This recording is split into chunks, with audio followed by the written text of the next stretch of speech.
All right. Yeah. Um, let's slow this down again because this kind of moment, um, it deserves space. It deserves breath. When everything feels loud, the only way to really understand what's happening is to pause, connect the dots, and actually think. So, um, start with Budapest.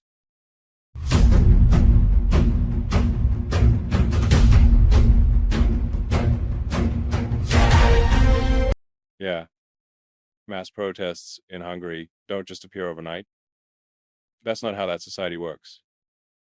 Hungary isn't a place where people casually flood the streets every time there's a scandal.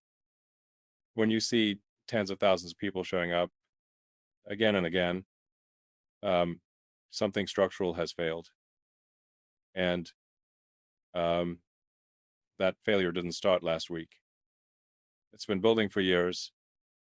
Researchers at places like Freedom House, the European Parliament, Reuters, they've all documented how Viktor Orban systematically weakened judicial independence, consolidated media ownership under loyalists, and fused political power with economic privilege. That's not opinion. That's record. Orban calls it illiberal democracy. Um, yeah. Um, Political scientists call it competitive authoritarianism. Same mechanics. Elections still happen, technically, but the system is rigged before the first vote is cast. And here's the thing. Um, Orban didn't invent this. He copied it from Putin, from Russia, and Donald Trump. Yeah. Trump admired it publicly, repeatedly. He praised Orban as strong. Orban praised Trump as courageous. That wasn't flattery. That was mutual recognition. Like, you see what I'm doing? I see what you're doing. And now, fast forward. What pushed Hungary over the edge wasn't ideology alone. It was exposure. Investigative journalists uncovered abuse inside institutions meant to protect children. Juvenile systems turned into exploitation networks. Whistleblowers ignored. Victims silenced. And once the evidence stacked up, documents, testimonies, patterns, the moral contradiction collapsed. And when that happens, yeah, people don't argue anymore. They show up.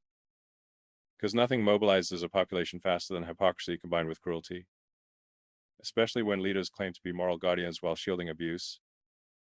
History shows this every time. Now, hold that picture and shift back to the United States. While Budapest was boiling, there was a live crisis here. A shooting connected to Brown University in Rhode Island.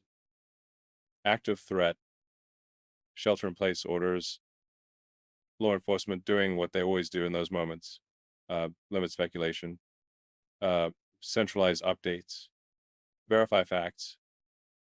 That's not politics. That's survival protocol. And yet, Donald Trump went online.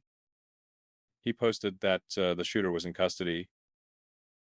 He said he'd been briefed. That wasn't true. Local officials contradicted him. The mayor of Providence had to publicly tell people not to trust unofficial information and to rely on city channels instead. Just sit with that for a second. Yeah. As I mentioned at the press briefing before this, I'll reiterate right now. In this day and age, there is a lot of misinformation that can spread as it pertains to official updates regarding the shelter in place or any future announcements. Please follow the City of Providence official social media channels. We've also put out updates through our 311 system, but the City of Providence on Twitter, Facebook, and Instagram will be updating throughout the evening. If that did not come from an official channel, then it is not official. Right now, the shelter in place is the same as it had been earlier, and it remains the same. The President of the United States being treated as a source of misinformation during an active emergency. That's not normal.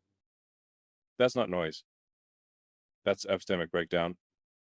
The collapse of shared reality. Modern societies function on trust during crises.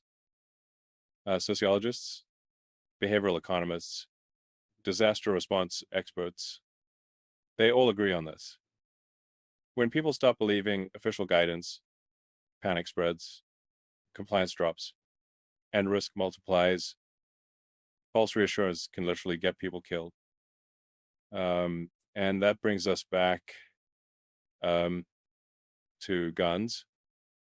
America's different, not because of violence, not because of mental illness, but because of access, scale, density.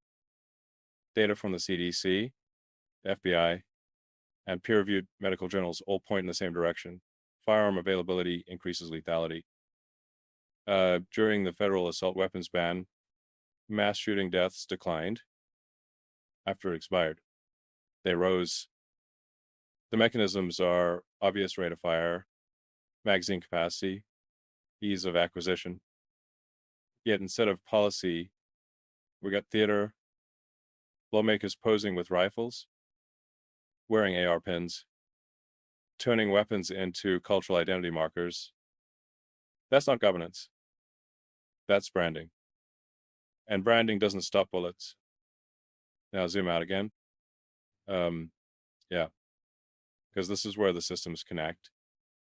Hungary and the United States aren't linked by geography. They're linked by strategy. Authoritarian movements study each other. They borrow language. They replicate tactics. Orban's rhetoric about protecting children mirrors MAGA rhetoric almost word for word. The framing of enemies as globalists, elites, or traitors is identical. That's not coincidence. That's transmission. And here's the paradox, the one people miss. These movements claim to restore order, but they thrive on chaos. They promise safety, yet generate insecurity. They claim moral authority, yet repeatedly shield abusers over and over. Now let's talk foreign policy. Yeah, because this matters. Trump calls himself the peace president, but peace isn't declared. It's negotiated, signed, enforced, monitored. When you look at actual conflicts, the claims don't match reality. Gaza, there is no signed ceasefire recognized by both parties. Reporting from the UN, AP, and Reuters confirms ongoing violence in unresolved political terms. Thailand and Cambodia, Trump claimed credit for stabilizing a conflict he didn't broker. Regional diplomacy, ASEAN actors, China, Malaysia handled that. When fighting resumed, Thai officials publicly contradicted Trump's statements. That's not leadership. That's branding. Congo and Rwanda. The M23 conflict continues. Refugees continue to flee. UN peacekeepers remain deployed. No resolution. Ukraine. The promise to end the war in 24 hours was never plausible. Wars end on terms, not timelines. Russia continues escalating attacks on civilian infrastructure. Ukraine has achieved tactical drone successes. Yes, but the war is still raging. Then the UN votes. 153 countries vote to protect humanitarian workers. The United States votes no. Alone. Russia abstains. The US stands isolated. That's not nuance. That's alignment. The day before, the US votes alongside Russia, China, Belarus, and Cuba against cooperation on mitigating Chernobyl's consequences. These votes are public. They shape legitimacy, funding, coordination. Now, Syria. Initial claims blamed ISIS for an ambush killing U.S. personnel. Later reporting linked the attack to individuals associated with the Syrian transitional government, led by Ahmed al-Shara, formerly al-Golani, once designated with a multi-million-dollar bounty as a terrorist leader. Trump welcomed this man into the Oval Office, treated him warmly, publicly. Men's fragrance, yeah. This is what it's the best fragrance. Come here, man. I have no one here, sir. Okay. So what we'll do is just take that, Joe, put it in, and then the other one is for your wife. How many ones? You guys said never know, right? Contrast that with how Trump treated Democratic allies. Zelensky humiliated, European leaders berated, authoritarian figures flattered. That's not accidental. That's preference. Now, public health. Measles cases surged in 2025. CDC data confirms it. Public health experts link it directly to declining vaccination rates driven by misinformation. This didn't come out of nowhere. It's the downstream effect of eroding trust in science and institutions. Biology doesn't care about ideology. Viruses don't negotiate.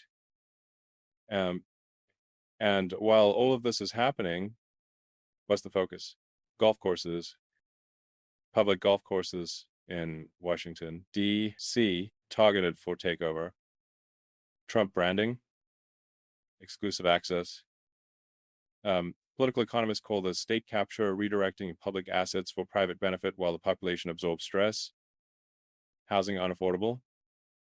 Rent soaring. Job losses up more than 50% year over year. Over 1 million jobs gone. Recession level pain. These aren't numbers. They're lives. And yet, disinformation posts, perfume theatrics, golf announcements. So, when people ask whether Trump is in panic mode, the answer isn't emotional. It's structural. He is, because when systems built on illusion collide with reality, panic is inevitable. When protests spread internationally, when lies are contradicted in real time, when institutions stop bending, when facts keep winning, that's panic. And here's the part to really remember. This isn't left versus right. It's reality versus narrative.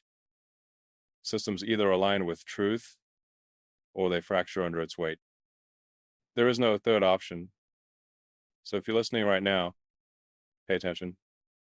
Verify claims. Support accountability. Share information grounded in evidence. If you want analysis instead of noise, facts instead of spin, stay subscribed. Share this. Stay engaged. Systems don't fix themselves. People do. We're in this together.